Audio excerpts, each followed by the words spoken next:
6 fëmijë palestinas kanë humbur jetën nga ngrirja këtë dimër në ripën e Gazës, deklaroi të martën një zëdhënësi UNICEF-it. Sipas organizatës, kushtet ekstreme të jetesës, mungesa e strehimit të përshtatshëm, energjisë elektrike dhe ngrohjes po vazhdojnë të rrezikojnë jetën e fëmijëve. Kemi pasur fëmijë që kanë vdekur nga hipotermia përsëri në ditët e fundit.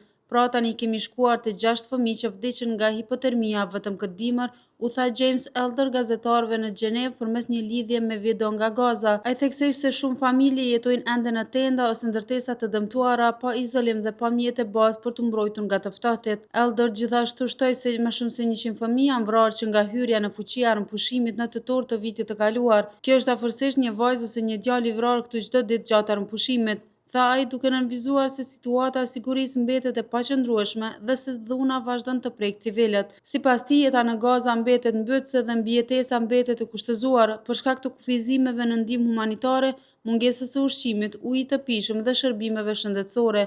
Shumë fëmijë vuajnë gjithashtu nga keq-ushqyerja, traumat psikologjike dhe ndërprerja e arsimit. UNICEF-i njoftoi se shifrat e konfirmuara tregojnë se 60 djemë dhe 40 vajza janë vrarë gjatë periudhës së pushimit. Megjithatë, Elder theksoi se numri real i fëmijëve palestinas të vrarë pritet të jetë ende më i lartë, pasi këto të dhëna bazohen vetëm në rastet kur ka pasur informacion të mjaftueshëm dhe verifikim të plotë.